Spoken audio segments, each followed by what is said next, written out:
So we welcome you back for us the third time to this episode of So Random and Weird.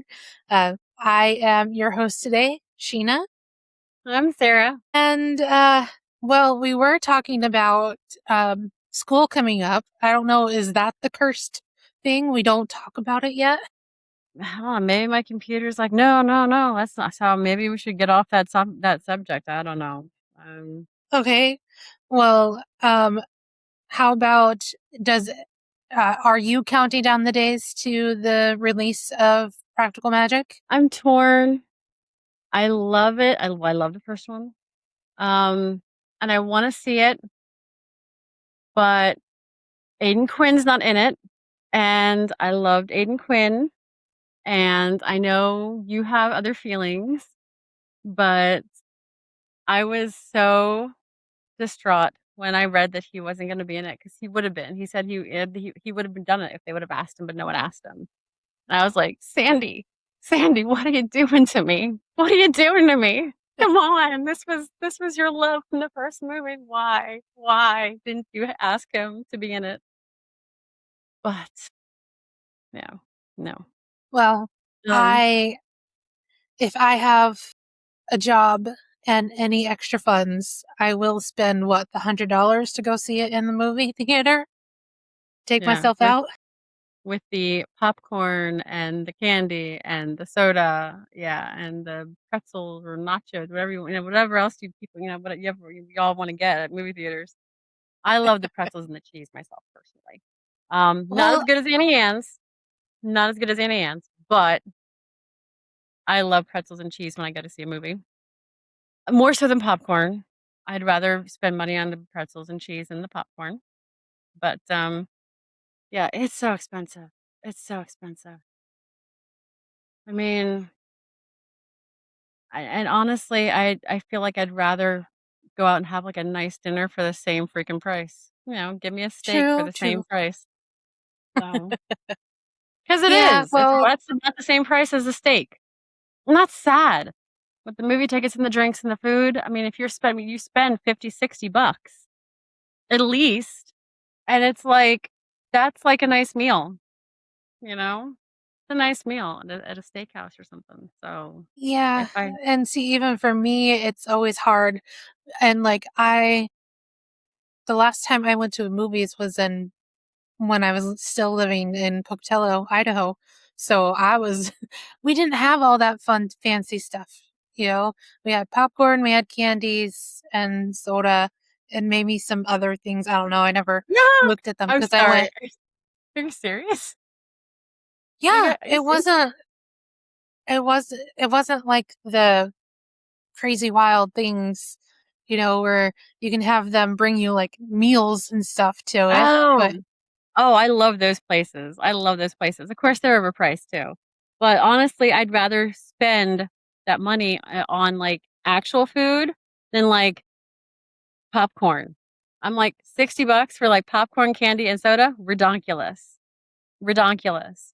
Um, I would rather spend that like on like a cheeseburger and fries and a drink and that's I mean like at least then you're getting a meal, like a healthier meal. We do have one of those theaters here in Lancaster now. yeah, We see, do.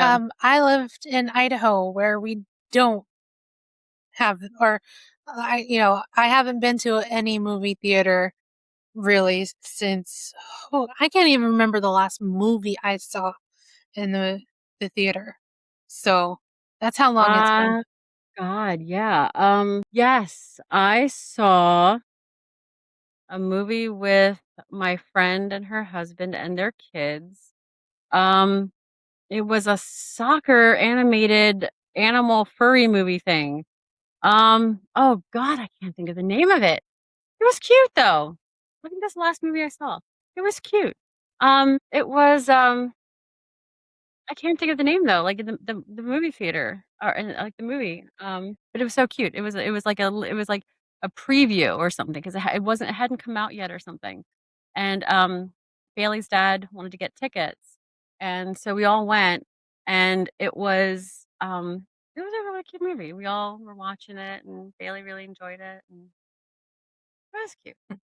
I just can't think of the name. Yeah, it's been at least, God, I mean, 7 years maybe since the last time I went.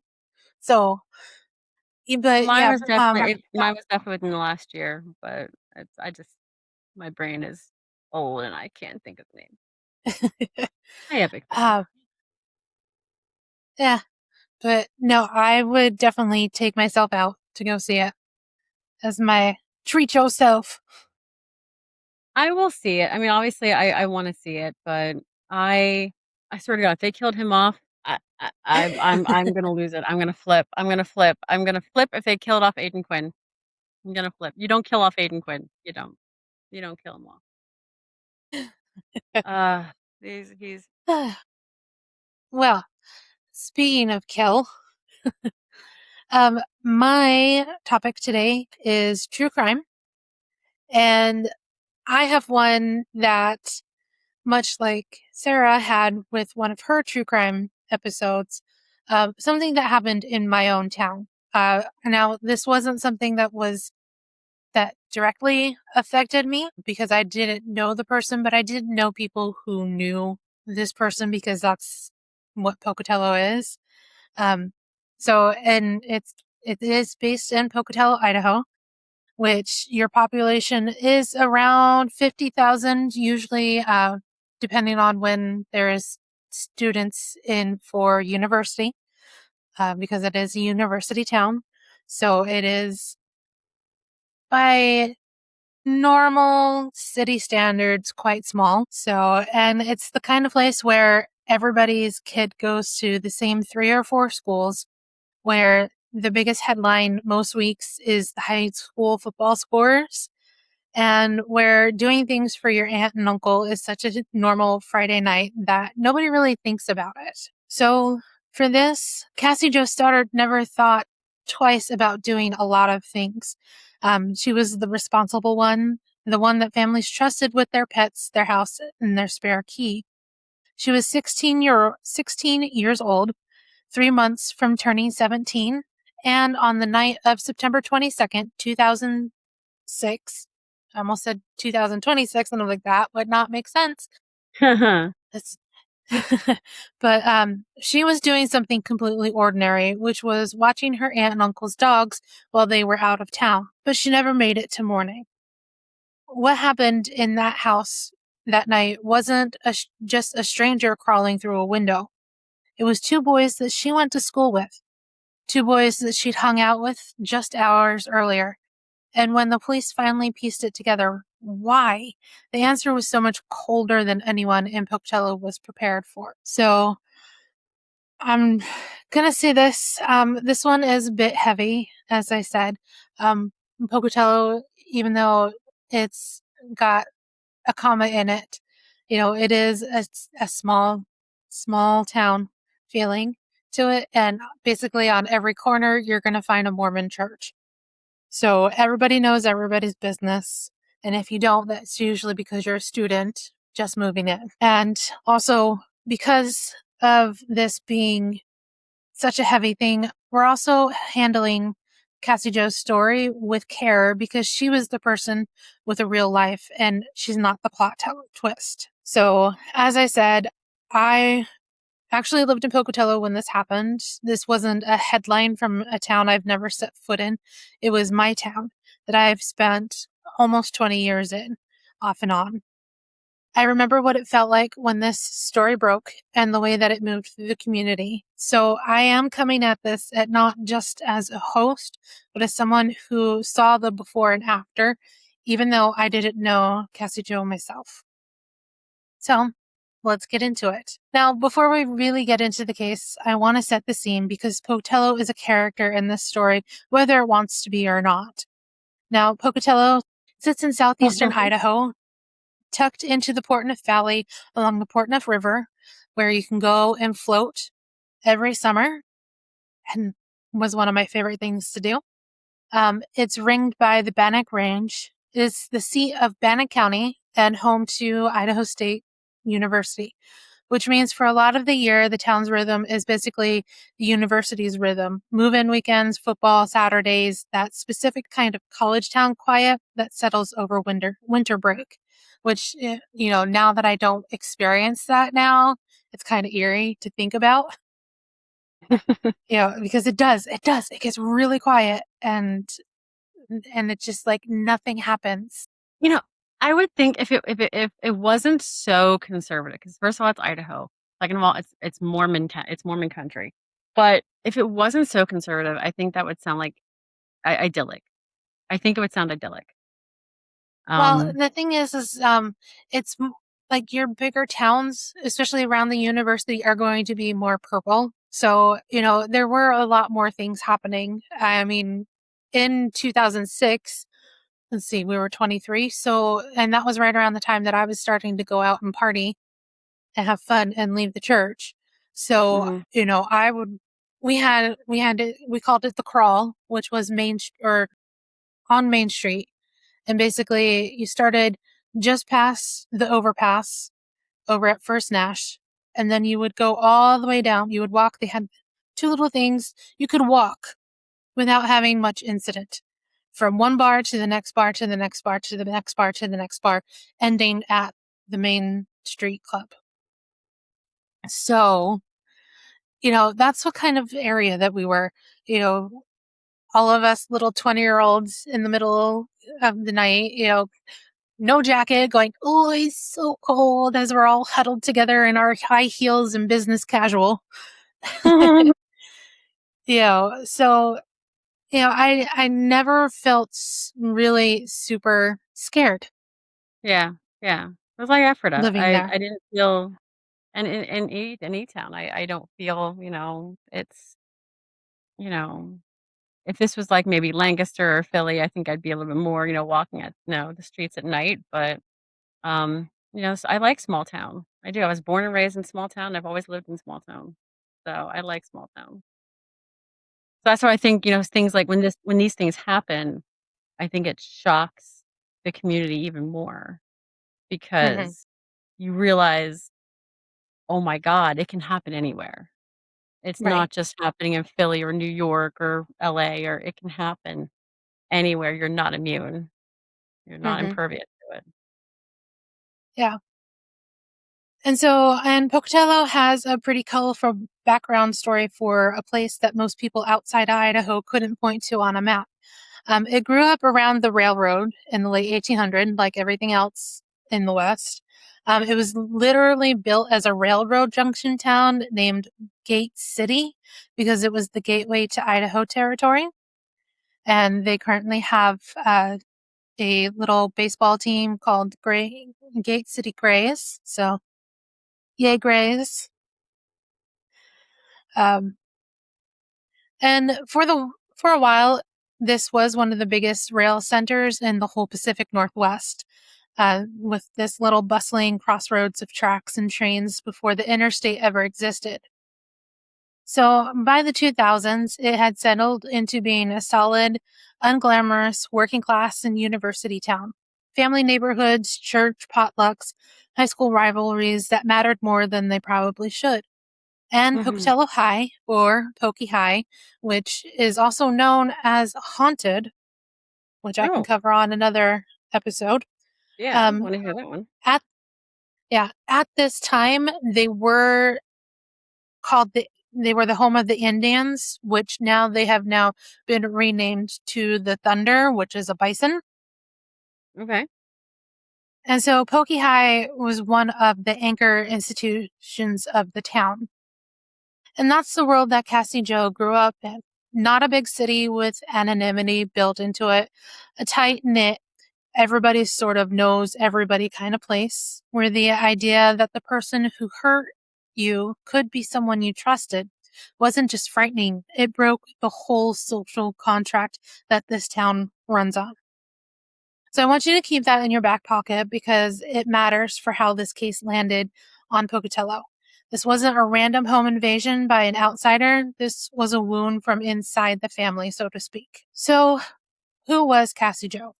I want to spend real time here because, you know, a lot of true crime just delves right into the meat of everything that happens, and the victims get reduced to being that photos and the victim and a cause of death.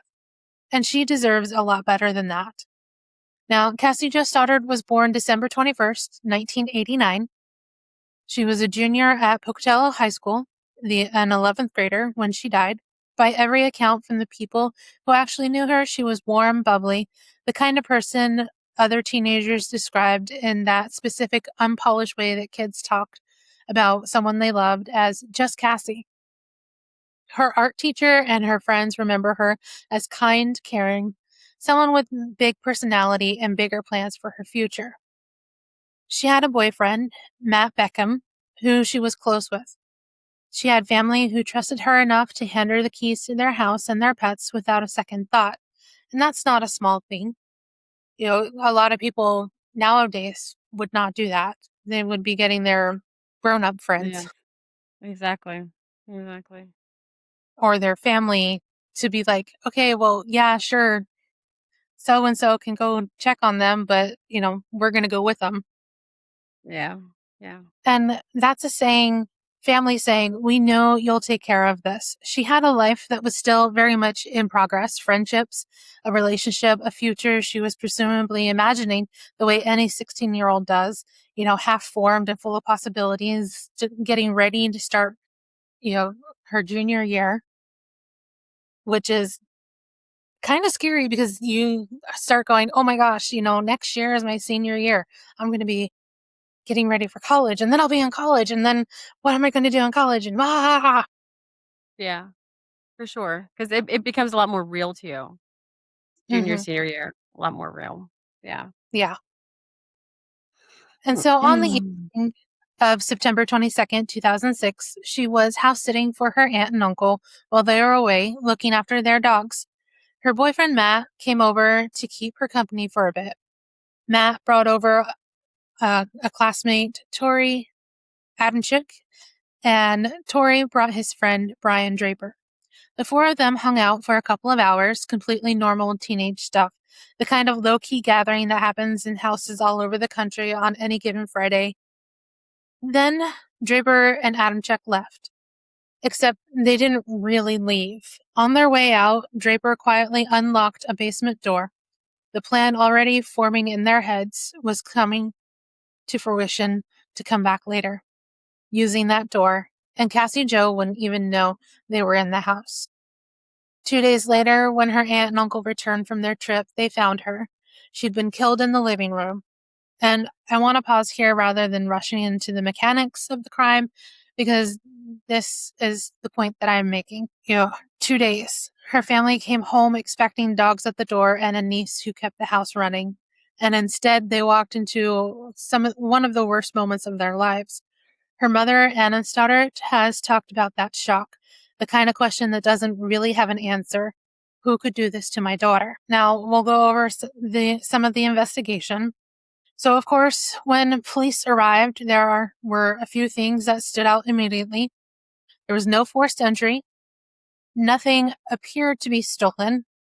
The investigators could tell right away that Cassie Jo had fought, and she fought hard. This wasn't someone who was caught completely off guard and taken out instantly. She fought for her life. And that detail matters, and I don't say that to be gratuitous. I say it because it tells you something about who she was in her very last moments of her life. She did not go quietly, and she did not go without a fight. So, with no forced entry and nothing stolen, the investigators had to ask the questions they always ask in cases like this.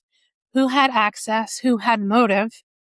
That search led them to the last people known to have seen Cassie Jo alive that night, her boyfriend, Matt, and the two classmates who tagged along, Tori Adamchuk and Brian Draper. For a while, investigators didn't have a clear motive. Small towns like Pocatello don't usually generate a lot of practice for solving cases like this. And there's no obvious reason, no love triangle, there's no debt, no grudge anyone could point to for why anyone would want to hurt a girl most people described as easy to like. The break came from an unexpected direction, the desert outside town. Investigators followed a trail, quite literally, out to Black Rock Canyon, a large recreational area outside of Pocatello with dozens of miles of trails. Buried out there was a stash of evidence: gloves, masks, knives, and a videotape. That videotape changed everything. Are you And just, serious? mhm, They recorded it? I mean, thank God, because that's how they were caught probably, but what the f okay, yeah. continue. So the videotape changed everything. On it, Draper and Adamchek had recorded themselves before the murder, talking through their plans. Not vague, half-joking teenage bravado, an actual plan. What They are talked about Cassie Joe. that they wanna be caught? Like, let's leave videographic evidence for people to find. I'm like, oh, I they were what, same grade, right? Juniors? Were they juniors as well? Mhm, That yeah, explains it. They're dumb. Okay. yeah. Um, they talked about Cassie as though she were the first entry on a list, a first kill that they intended to be the beginning of something bigger. Investigators later learned that the two of them had compiled what's been described as a death list, a list Oh of people they intended to target. For reasons that my were never god. entirely clear, even to the investigators, Cassie's name was on it. The disturbing thread running underneath of this was an obsession that the two boys shared with horror films, particularly Scream, the 1996 film built around two teenage killers hunting people in their own social circle for sport. Which, Scream has been one of my favorite horror movies. Scream So, traumatized me. It's the first time I really saw, like, a graphic horror movie, and that was at a church sleepover. A church sleepover. It was fantastic. I was like, "Should we be watching this?" Because we're, like, middle schoolers and the church sleepover, but and then we played, Manhunt, where, we ran through the church and all dark and masks, and that was fantastic. yeah. So, Oh my god. yeah, which is really sad because I really, Scream is one of my favorites. So, um, Draper and Adamchek were both interested in filmmaking. They had been making their own amateur films together since they met as sophomores at Pocatello High, at Pokey High. Pokey High. So weird to see it written as Pocatello High, and I'm like, no, it's Pokey Yeah, High. yeah. Okay, trying to bring some levity to this. So, investigators and prosecutors would later argue that the two boys weren't just inspired by the movie's aesthetic, they seemed to want to live it out and to become infamous themselves, naming dropping serial killers like Ted Bundy, who, oddly enough, has been possibly linked to a murder in Pocatello of a girl. They also brought up John Wayne Gacy in their planning as a kind of a- aspirational bar. Oh, he's This is a the part of the sick kid. story, yeah, Oh my that's god. really hard to sit with. The motive investigators eventually laid out wasn't rage, jealousy, or revenge. It was closer to a twisted kind of performance, a homemade horror movie with a real victim. Oh my When god. when police confronted Draper and Adamchek, each blamed the other. Draper's statements led investigators to the buried evidence at Black Rock Canyon. Adamchek reportedly admitted he was the one who began the stabbing. Between the recovered tape, the physical evidence, and their own statements, the case against them came together fast. Cassie had been stabbed roughly 30 times. She was Mm. found by yeah. She was found by her 13-year-old cousin who had rushed into the house first. And that is all the details I'm going to go on because Cassie's death does not need to be described in graphic detail for you to understand the horror of it. And I don't think dwelling on that serves her memory. What matters is that a teenage girl was doing something kind for her family, was murdered by people her age who had planned it out like a script. So we'll go over a bit about the trials. So Tori Adamczyk and Brian Draper were both 16 at the time of the murder. Because of the premeditation, the planning, and the nature of the crime, prosecutors charged them as adults with first-degree murder and conspiracy to commit murder. Both trials happened in 2007 in Bannock County. The videotape the boys had made of their own planning became central evidence. Chilling, not because of the graphic content, but because of it stripped away any ambiguity about the intent.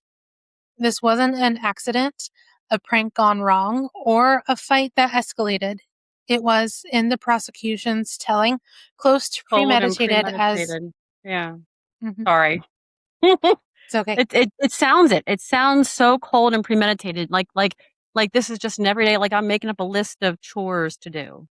That's how this Mhm. sounds. Wow. Oh my God. I mean, there's no passion, but there, I mean, not that that would make it any better, but I mean, you can understand maybe a killing of revenge or extreme hatred or, you know, because there's that emotional. This just sounds like, oh, for funsies. This is what we're going to do tonight. Because there's nothing else to do in Pokey, apparently, except murder people. Sorry, I just can't imagine anyone wanting to do this for fun, you know. Just let's kill people, end their lives permanently for the hell of it. I'm sorry, go ahead. This is shocking to me. I can't even comprehend that. Yeah. So, fortunately, both Draper and Adamczyk were convicted of first-degree mother. Sorry, there's a word. You're good. Mother is down on in bold, and on my brain saw it, and I was like, no. They were convicted of first-degree murder and conspiracy to commit murder. In August 2007, both were sentenced to life in prison without the possibility of parole, plus additional time on the conspiracy charge. They were sent to serve their sentences in the same Idaho prison. Of course, both filed appeals over the following years. Appeals reached the Idaho Supreme Court in 2010 and 2011 and were denied. As far as public record shows, the sentences have held. There's also a quieter, sadder coda to the legal story. Cassie's family, her mother and brother, along with the Contreras family, who was her aunt and uncle, who owned the home where she was killed, filed a wrongful death lawsuit against the Pocatello School District. Their argument was that the district had been warned about a potential Columbine like plot involving Draper and Adamczyk before the murder had happened and failed to act on those warnings. It's a hard case to litigate. The courts would have to weigh what a school district is reasonably expected to know and do versus what happened off school grounds and after hours. And I won't pretend to have a tidy answer about how it was resolved, but I think it's worth naming because it speaks to something a lot of true crime cases eventually run into. The question of whether warning signs were visible beforehand or whether the systems meant to catch them actually could have. Now, in my opinion, aside from the fact that they took a life, this is the one thing for me that is the most heinous of what's going on with us. So, there is one more part to this legal story that I think is worth sitting with, and it's an uncomfortable one. Tori Adamczyk's mother, Shannon Adamczyk, has spent close to two decades now trying to get her son out of prison. To be fair to her for a second, she's not some cartoonish villain in this. She's a mother who watched her 16-year-old go from a kid she raised to a convicted murderer, and by all accounts, she and her husband were with him through the interrogation in both trials. And that's an unimaginable position for a parent to be in, even though I'm not one, but to put myself in a parent's shoes on that, I can't acknowledge how unfathomable that grief would be. Um, but it does not compare to the grief that's on I Cassie's side.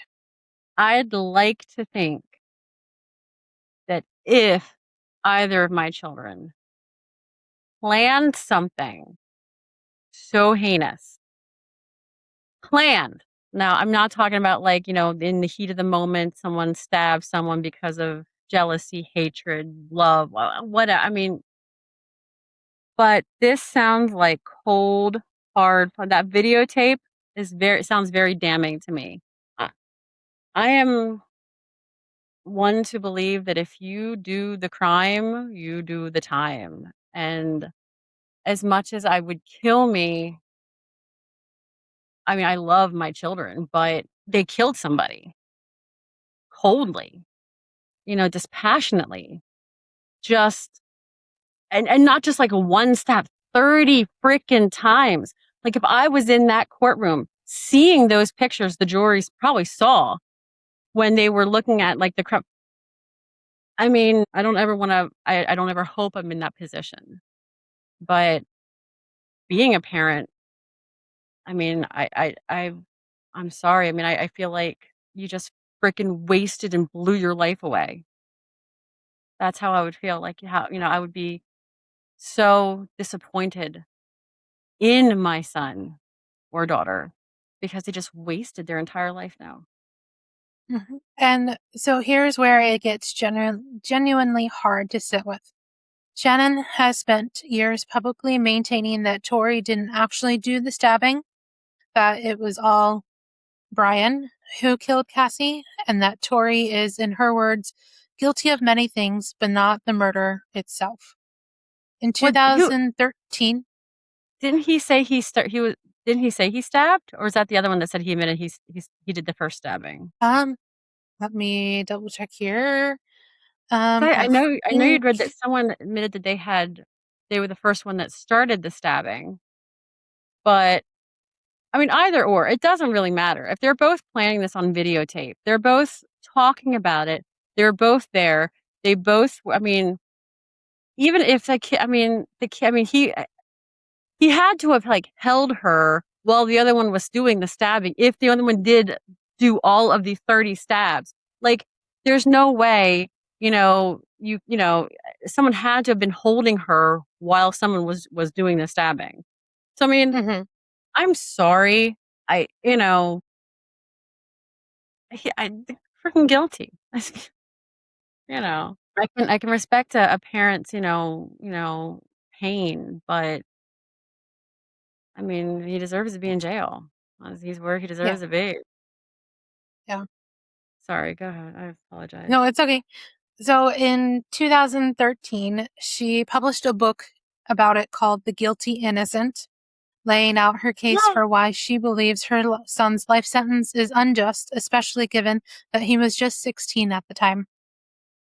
Since then, Shannon has pursued a string of legal avenues to get that sentence reduced or overturned, post conviction relief hearings arguing that his original defense was ineffective, appeals up to the Idaho Supreme Court, even federal habeas corpus petition that went to the Ninth Circuit. Every one of those efforts have been denied. The Idaho Supreme Court upheld his conviction and sentence back in 2017, and the federal courts declined to intervene as well.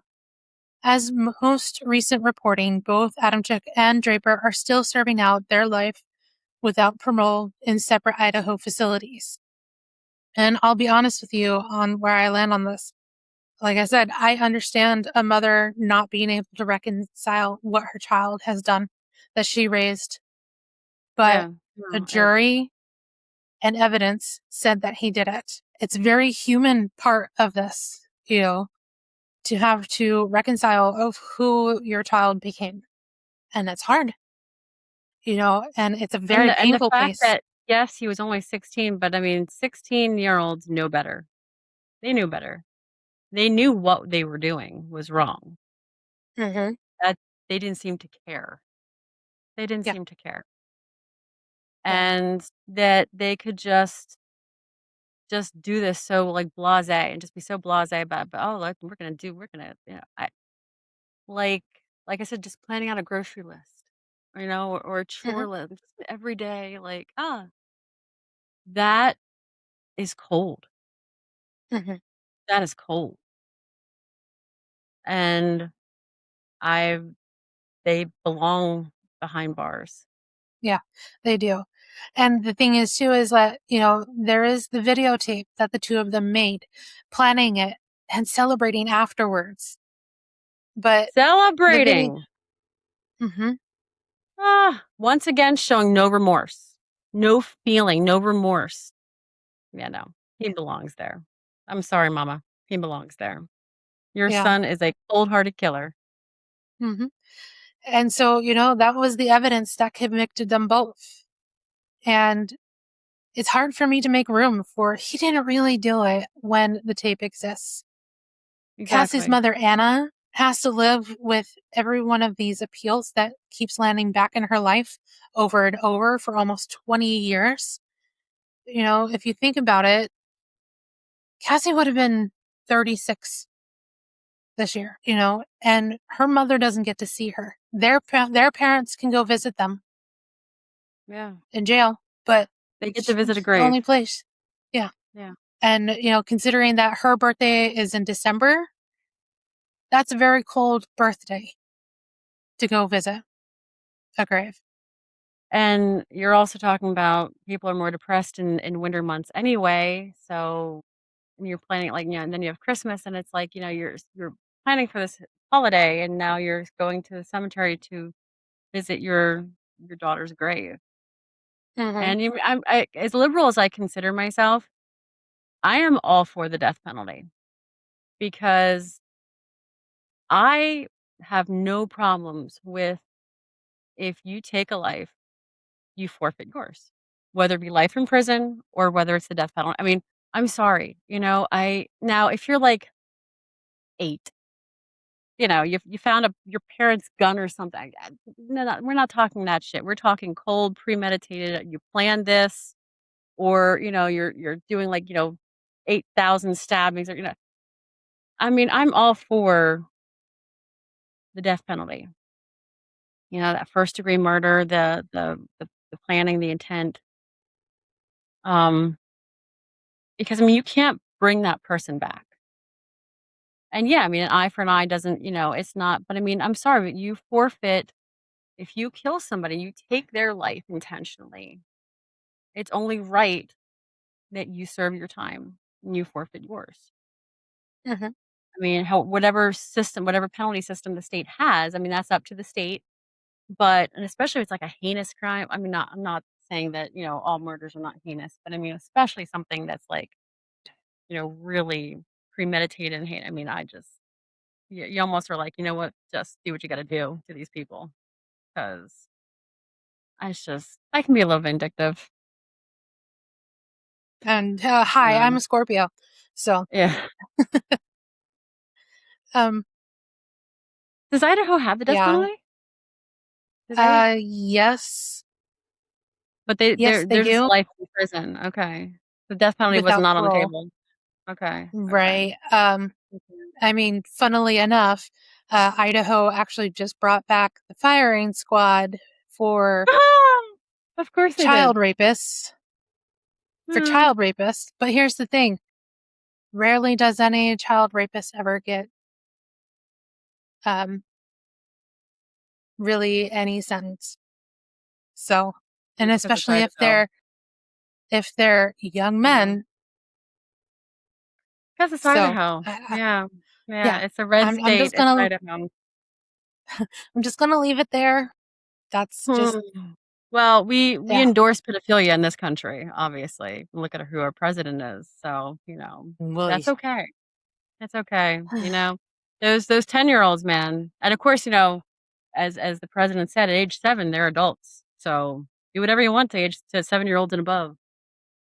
Which is kind of funny Not because really. when you're dealing with in Mormonism, the reason why we get baptized at age 8 is because that's when we know the difference between right and wrong. No! 8-year-olds. So yeah. 8-year-olds know the difference between right and wrong. So you're like the more I'm things not that I drop on you, you're like, I'm not what the dissing hell did you Mormonism. live in? I really don't. I mean, it's a faith that, a way of life. it's not a way of life I want to live. Um, it's not a faith I understand because I mean, 8-year-olds are children. That's why you're still raising them because they still are learning the difference between right and wrong. Um, what to do, what not to do. I mean, hell, you don't know how to clean things properly. How do you know what's different than what right and wrong? It just doesn't make sense. Okay. Anyway, Yeah. sorry, going on a tangent. Believe me, I lived it. And when you know what's really funny is that you have never once gone to church with me. No, no, I'm so thankful. Thank you for not taking me to Man, one of I your was a one of your really places. bad war Mormon, let me tell you. Yeah. Well, I no, you did didn't try to not convert me at try. all. Why didn't you try to convert me? What the hell? Am I not convertible? I don't No, want to I'm save you. No. exactly. But your mom didn't either that I remember. Like she wasn't pushy, which I Mm-mm. really appreciated. Like she wasn't pushy. Your dad wasn't pushy. Your dad was very open and loving. He was very like, and your mom wasn't. So I mean, I always kind of forgot you guys were Mormon until it came to the whole iced tea thing. Which I So still don't like. I'll drink a cold tea with like a green tea. I'll drink cold green tea with like yeah, syrup, yeah, like flavor in it. yeah. But or chai or I'll drink that cold. But I don't know. It's just something about iced tea that I just ugh, ugh. Like black tea. So you like green tea, but not Well, black tea? I like black tea. That's the thing. Like Okay, chai has black tea in it, you okay, know, yeah, and like I have a ton of blends. I mean, I have like one that's like a chocolate raspberry blend. I have one that's like a pumpkin spice cake blend, which the pumpkin spice is black tea, but it's just regular iced tea. Ugh, no, absolutely not. see, I love iced tea. Love it. I could never be Mormon. Never be Mormon. Yeah. Yeah, well, I tried it. I didn't like it. And once I found coffee, I found, I found God when I found Oh, coffee. oh. Mm. So, all right. So, I just want to come back to, just a few things that happened, in the aftermath of everything. So, because it is really a genuinely bizarre and movie obsessed motive that just you know, to let the killers become main characters of the story. And I don't want to do that. So I'm going to go over what the things, that has gone on since. Of course, like I said, Pokey High, um, they have a rock that is outside of their school. And what happens is every year the seniors paint that rock. And usually they have like something that's gone on and everybody paints their name on there, everybody who's graduating that year, and they're like year of '09. um so in that year, Pokey High's art club painted a memorial for her outside the school. Classmates who barely knew her showed up to grieve alongside with friends who knew her best, because that's what happens in a town this size. The grief doesn't stay contained to just inner circle. Her name is one that Pokey as a community has carried for almost 20 years now. Her case has been subject of documentary treatment more than once, most recently on ABC News Studio docuseries that dug back into the prison interviews and interviews with the community. I think it's fair to have mixed feelings about the kind of coverage. It keeps her story from being forgotten, but it also keeps giving airtime to the two people who took her life. That tension is basically baked into true crime as a genre, ours included, and it's one worth sitting with rather than pretending it doesn't exist. What I keep coming back to, honestly, is the fight. The detail that she fought back hard enough that investigators noted it immediately at the scene. Cassie Joe Stoddard was a 16-year-old girl doing a favor for her family, And when two people she knew showed up intending to hurt her, she didn't just let it happen. And that's not a small footnote. That's the truest thing we know about who she was in her final moments. Somebody who fought for her own life until she couldn't anymore. I don't have a neat theory to hand you at the end of this. There's no supernatural twist, no unsolved mystery, no ambiguous ending. We all know who did it. We know why they say they did it. Neither of those things make it a sense in any way that actually satisfies. What this case leaves me with is something closer to unease about how ordinary evil can look right up until it isn't. Draper and Adamchek weren't strangers lurking outside the house. They were classmates who sat in the living room with her for a few hours watching TV. They passed as normal enough to be invited in.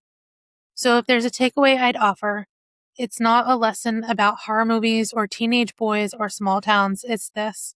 Cassie Jo Stoddart was a real girl with an art teacher who loved her and family who trusted her with their home, and she deserved a full life that got taken away from her by people who wanted to turn her death into their own story. The least we can do, telling the story almost 20 years later, is to keep her at the center of it. And so that is the case of Cassie Jo Stoddart out of Pocatello, Idaho. A case that has stuck with true crime communities for almost 2 decades and with me. And honestly, one that's going to stick with me for a long time after recording this as well. And if this episode hit different than our usual random and weird energy, and that's on purpose, some stories ask you to slow down and just sit with them for a bit before you can go back to being weird about cryptids or Victorian death photography or whatever we're getting into next episode. I know I know you said, you didn't know her. Did you, because she was a few years younger than you. Do you have friends that knew her? Not really. Okay. Um, Because I know she was a couple years younger than you were because I mean this happened in what, 2006 and we had mhm, graduated in '02. So I mean, she was even when you were in high school, she would have been, you know, she wouldn't have been in high school when you were in high school, right. I think, She, right? I did my math well, she's 6 years correctly. younger than us. Yeah, yeah. So she would have been coming up in middle school while we were in high school. hmm So, And also I lived an hour away with barely any internet. So, um, jeez. but I mean, I've known people throughout the past who have known her, um, you know, because that's what kind of town it is. Everybody knows somebody somewhere. So, but also, um, when I was working doing the Freedom of Information Acts requests, it was because this also was huge that it was on our newspaper. It was the front page of our newspaper, and there was a newspaper in the FBI building of that about the case. So, it was something that I saw every day that I went to work. It was something that you see all around, um and like I said, you do get to know people who know people there. So even though I didn't know her exactly because I was Yeah, 22 going on 23, it's still something that is just so yeah. visceral for what happened Yeah. and for how That- everything goes. exactly. Because I mean it was, it is such a small town that, eventually you're going to meet people who knew her and or knew, you know. Now, was was the boyfriend at all involved? I mean, did he know anything about it? No, So he was no. completely God, he must have felt horrible. He Yeah. must have felt so horrible, like, bringing And them of in course and he was one of the first suspects because he was one of the last people there.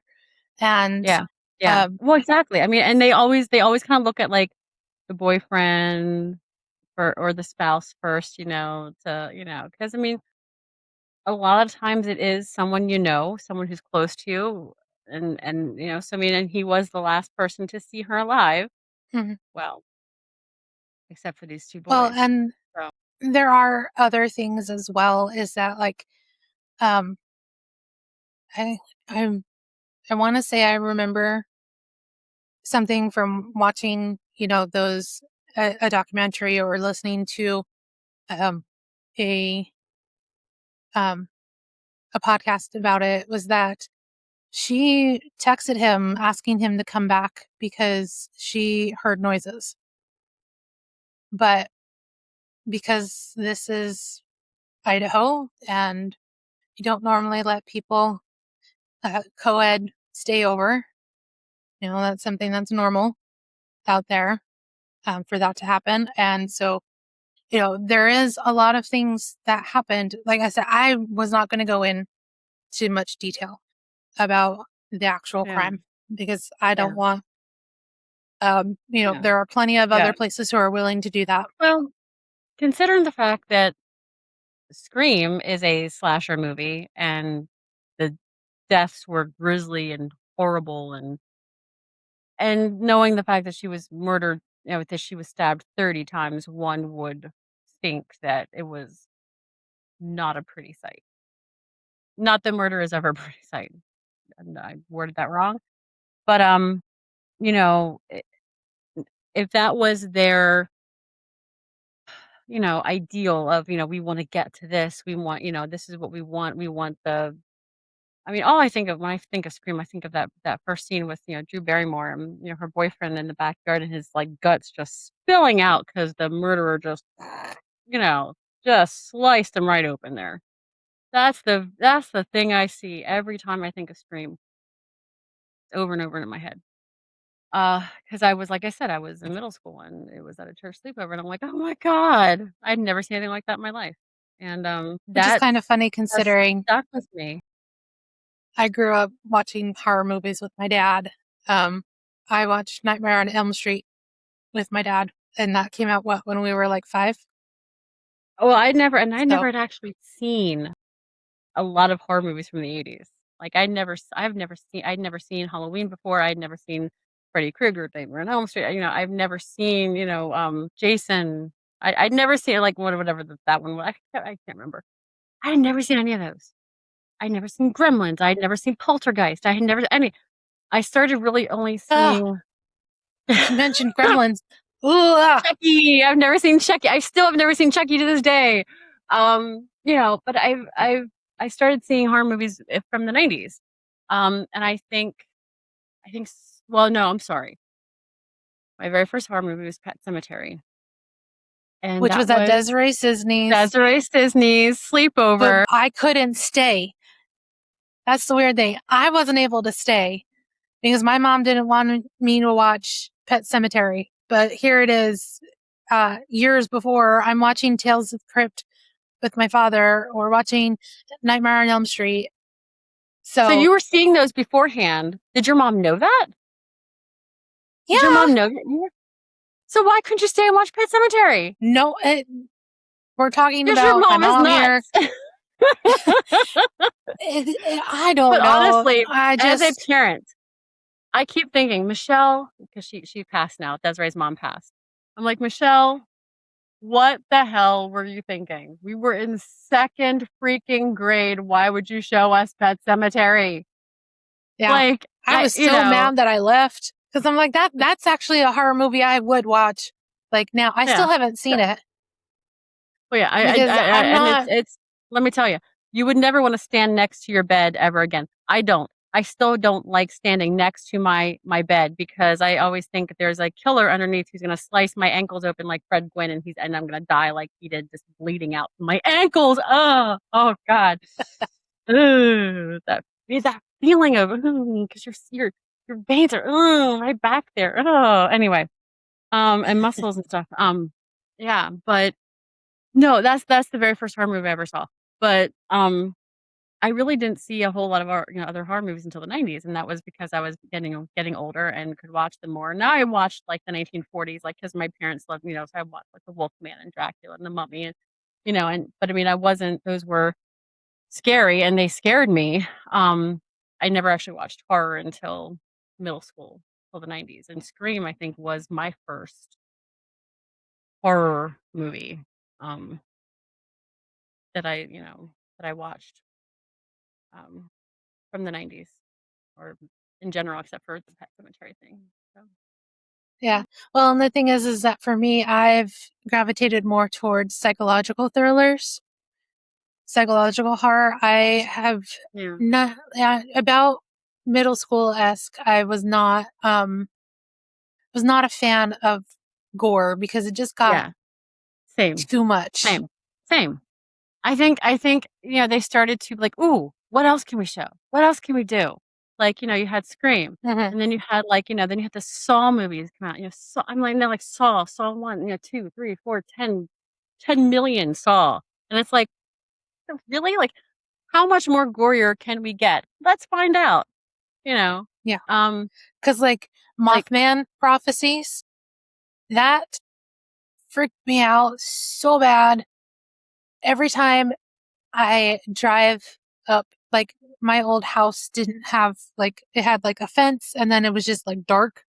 And every time I would drive up or like get in my car to go turn on my lights, I would like expect to see something to pop out. I'm like, eh, I've, still to this I've day. Yeah, I've never been one because in my mind, you know, I like to use my mind. I like to, okay, what's happening. And there I love the movies where, like you said, like the psychological, where it's you have to use your mind and think, oh God, and you know what's gonna happen, you know what's happening, but they don't show it. You don't have to see it. Um, and like my husband likes the Evil Dead movies. And they have new Evil Dead movies that just came out. And we went to see the first one, the first new Evil Dead movie a while ago. And I have no idea what the blood budget was on this movie, but OMG. Because Sam Raimi must have sat down and was like, okay, how much blood can we have in this movie? This must have been an actual conversation because, I mean, they ended up, he must have been like, you know what? Let's just pour it all out. Let's just pour it all over the set. Whatever. Let's have it rain blood. Why? Why? Was this necessary? Is this necessary to rain blood? It was literally raining blood at the end of that movie. And it's like, it's all over. It's all over. I mean, it was like red. And I'm like, what is the blood budget? I mean, like, did they have like an excess? I mean, was it like blood donation? Like, here we go. We have all this money to spend on blood. We got to use it somehow. Just have rain blood. I swear to God. I said to Mike, I said, that was so gratuitous. I mean, I can't even. There was no reason for it, you know. Um, Yeah.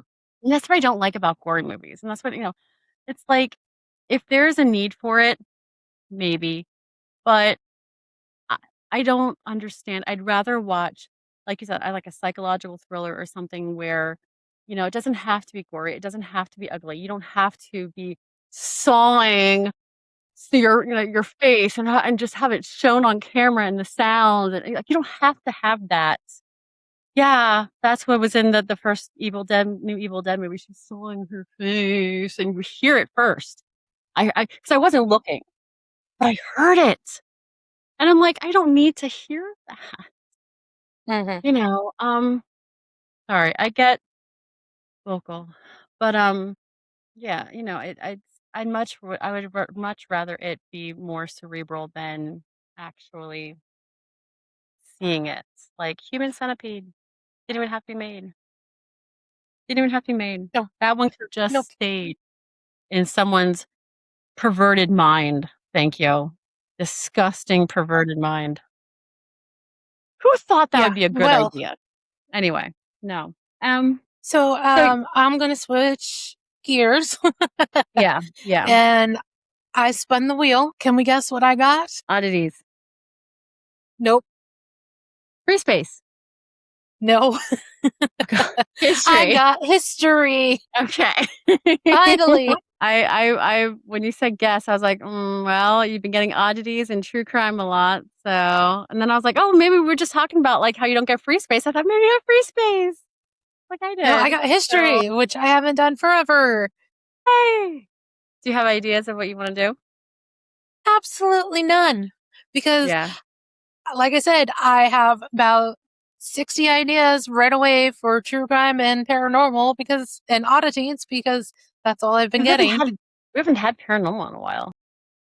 I know. Mm, Maybe I should do paranormal for my. hear me. Maybe I should do paranormal Maybe for you my safe should. space. Yeah, Yeah, because I just we haven't done paranormal. that's Ah, right. We haven't. Oh, you can do aliens since I don't want to do aliens. you have a weird thing. Aliens and chickens. Aliens and Yeah, chickens. and gremlins. Oh, gremlins too. Yeah, that screwed me up real Like good. that Um, movie. Well, yeah, you like I yeah, like the yeah. little furry one. What was his name? Fido, Frodo, what was it? Frodo. Mowgli, It's Lord of Mowgli, the Rings. It's Mowgli. Lord of the Rings. That's Lord of the Rings. Yeah, I'm like Frodo. Excuse me, Frodo. wrong way. Yeah, it was cute. What was it? Patch check or something. Mowgli, No, isn't that Mowgli. Jungle Book? No. I swear to God. Anyways, Anyway, we're not talking anyways. about it. No, no, nope, nope. I don't. Nope. You're funny. Oh my God. So Gremlins. They're fake. They're fake. I know. Unlike Look. unlike Listen. aliens. Listen. Nobody's things are necessarily Hey, reasonable. Okay. the wolf. I'm the wolf man. The wolf man. I get you. I get you. I'm not one to. I'm not one to judge. I I'm mean, really not. to bring it up. I mean, hello, Wicker Man. Like, I'm not scared of him, but I am scared of splinters. Well, like the wolf. I know the wolf man's not real, but I do have to make sure all my doors are locked whenever I watch the Wolfman movie, and it can't be at nighttime. Mm-hmm. So, yeah, Yeah. I get you. I get you. Yeah. Well, so we're gonna Okay.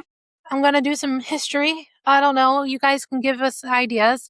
You can hit us at all the places you get um your podcasts at. We've got YouTube if you want to see this pale white reflecting face. Um, And no one all your needs. different hair colors. All your different hair colors. Yeah, I got a little What's the pink hair color going of the on week? right now. Hair color of Right the week. now, Okay. I'm pink a little Pink. bit. Yeah. Um, yeah. So, You can't really see my red. um, I have some ginger in here, but with the darkness of the room, you really can't see it. It's kind of like blended in with the dark hair. So, but I do like your hair color, the hairstyle, the hair color you recommended. I do like it. So, yeah. So, hit us up there. Rate and review us and leave us comments so that way we can get noticed some more if you like what you heard or if you like what you see. yeah. um, Halo. yeah, right. Mm, Mm. anyways, See the horns holding up the halo. so Uh, yeah. So thanks for hanging out with us and let us know if you have any of your own um, small town true crime stories or even small town paranormal stories. Because we would love to do listener episodes. these. Get those done once a month. You Any can weird email us experiences? yeah, that's so random and weird podcast. Or sorry, so random and weird pod. That's all words at gmail.com. So that way we can start, because we want to start getting involved with you guys, Facebook and us, Facebook us, Messenger, we're on Insta. Instagram, Um, and of course, you can listen to us at threads. Apple, and yeah, you can listen to us at Apple and Amazon, YouTube, Yes. um, Basically anywhere where you can. Spotify. Yeah, yeah, Yep. we're So, everywhere now. Yay. yes, we're out to get you. We're watching. No, just kidding. Just kidding. We're not No, watching that's the anybody. We're not government's Big job. Brother. We're not Big Brother. So, until next time, stay curious, stay weird, and maybe double check all your doors after people leave. So that way we all end up safe. So, love you guys. Love you Bye. guys. Bye.